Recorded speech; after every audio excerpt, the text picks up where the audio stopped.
Mis queridos hermanos, tengan todos un buen día. Hoy es jueves 28 de septiembre de este año 2023. Damos gracias al Señor porque nos concede la vida. Este día es sacerdotal y eucarístico y le damos gracias al buen pastor porque nos apacienta con su presencia en la Eucaristía, porque es Él quien nos llama a poner nuestra confianza en Él, a no angustiarnos por el mañana, a esperarlo todo del Señor, porque Él lo dice también en el Evangelio de Juan. Unidos a mí podrán hacer muchas obras y podrán dar fruto. Lectura del Santo Evangelio según San Lucas. Gloria a ti, Señor. En aquel tiempo el virrey Herodes se enteró de lo que pasaba y no sabía a qué atenerse, porque unos decían que Juan había resucitado, otros que había aparecido Elías, y otros que había vuelto a la vida uno de los antiguos profetas. Herodes se decía: a Juan lo mandé decapitar yo. ¿Quién es este del que oigo semejantes cosas? Y tenía ganas de ver a Jesús. Palabra del Señor. Gloria a ti, Señor Jesús. La palabra de Dios, hermanos, en este día nos sitúa en lo que va a significar la experiencia misma de Dios. Dios nos llama todos los días a su santa presencia, para que movidos por su Espíritu lo conozcamos, para que por el Espíritu Santo lleguemos a la verdad completa que le trae luz a nuestra existencia y nos hace libres. La primera lectura está tomada del libro del profeta Ageo, y en esta primera lectura Dios habla a través de este hombre que se vuelve instrumento para el pueblo, que tiene una tarea y es construir el pueblo de Dios, el templo de Dios.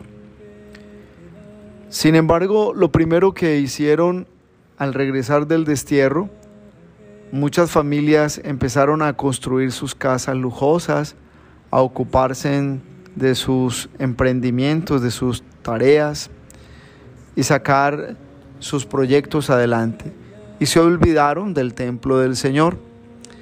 Por eso en la primera lectura hay un reclamo donde el mismo profeta dice: ustedes andan diciendo que todavía no es tiempo de construir el templo, cuando realmente lo que tiene que ser esencial al camino de la fe siempre tiene que ser la presencia de Dios, el medio nuestro. Que nos falte todo menos el lugar para Dios cada día. Dice pues el profeta Ageo que, movido por el Espíritu de Dios, llama y exhorta al pueblo que debe vivir y cumplir una tarea, una misión de reconstruir el templo, pero no el templo solo físicamente, sino a ocuparse del camino de la alianza con Dios, de educar a sus hijos en el conocimiento de Dios, de enseñarles los mandamientos, de hacer una vida realmente en Dios y no una vida egoísta donde se ve la realización simplemente de gustos y placeres. El llamado de la primera lectura es entender que lo que no se centra en Dios no produce, no es fecundo, no es realmente fuerte. Por eso hay expresiones en la primera lectura que nos iluminan lo que estoy afirmando. Por ejemplo, cuando el profeta dice: este pueblo anda diciendo, todavía no es tiempo de reconstruir el templo. Y vino la palabra del Señor por medio del profeta Ageo, donde el Señor le dice a su pueblo: de modo que es tiempo de vivir en casas lujosas de madera, mientras que el templo está en ruinas. Pues ahora dice el Señor: sembraron mucho y cosecharon poco, comiste sin saciaros y bebiste sin apagar la sed. Os vestisteis sin abrigaros. ¿Qué está expresando estas afirmaciones? que el pueblo regresa afanoso a luchar por por sus intereses egoístas. Cada familia se dedicó a recuperar lo que habían perdido, incluso a hacer una vida muy independiente. Y allí es donde viene el reclamo del Señor para este pueblo. Un reclamo que tiene todo un sentido, donde el mismo Señor les hace comprender que es Él el que los hace regresar, que si no hubiese sido por Él no hubieran regresado de nuevo a su tierra, pero que el deber al regresar a la tierra es volver a retomar la vida con Dios, a retomar el camino de la fe, la fidelidad a los mandamientos.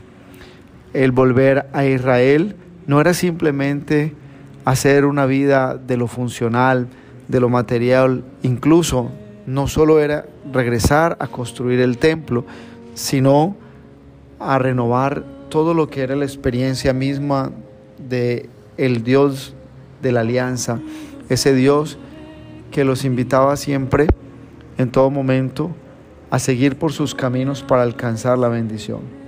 Por eso las expresiones de la primera lectura son puntuales. Sembrasteis mucho y cosechasteis poco. Eso es como cuando la vida está envuelta en ambiciones y quiero hacer esto, quiero comprar esto, lograr esto, y se independizan de Dios muchas familias, y al final lo que van a recoger es un fruto poco o raquítico.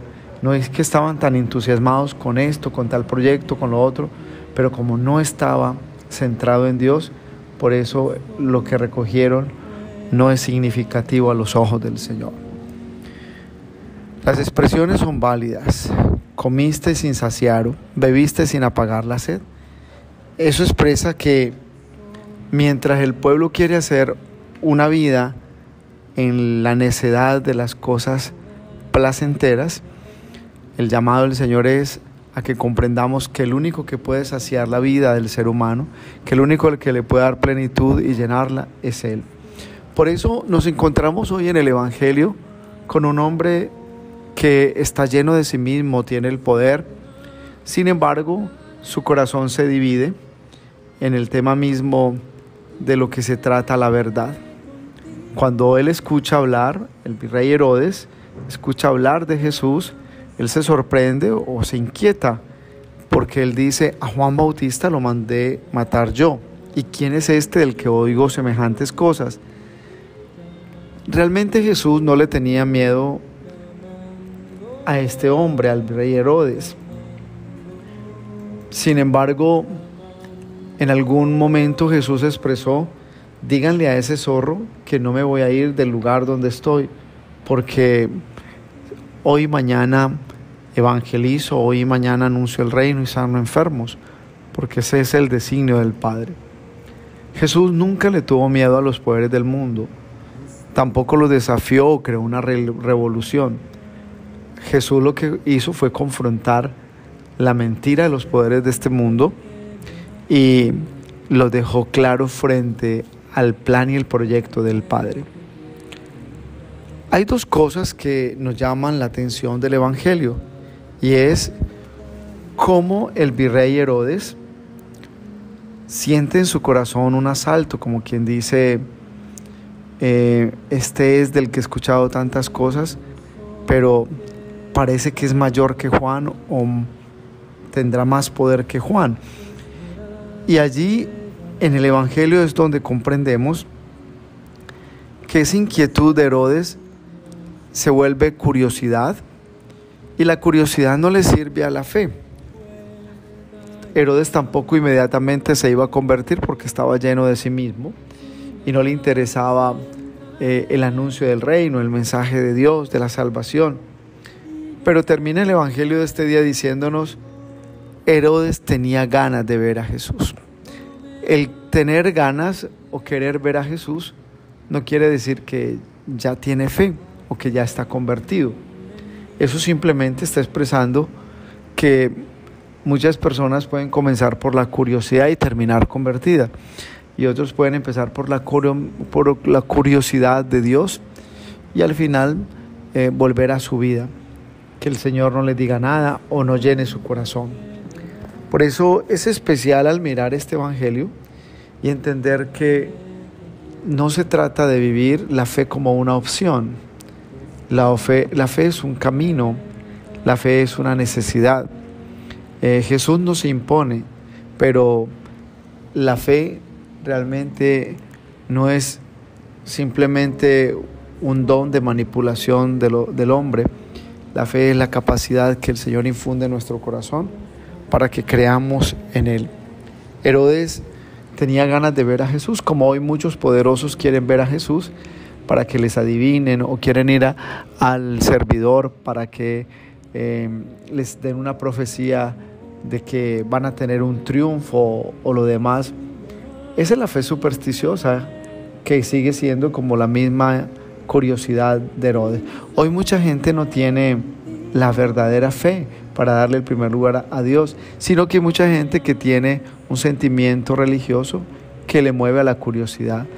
Se sienten en la inquietud de querer buscar de Dios para que al orar les den alguna seguridad frente a una victoria que anhelan tener. Por eso oremos al Señor pidiendo siempre el discernimiento. Y la bendición de Dios Todopoderoso, Padre, Hijo, Espíritu Santo, descienda sobre ustedes y los acompañe siempre. Un abrazo en Cristo Jesús y bendecido jueves para todos. No olvidemos orar por el aumento de las vocaciones sacerdotales y religiosas y por la santificación de los sacerdotes.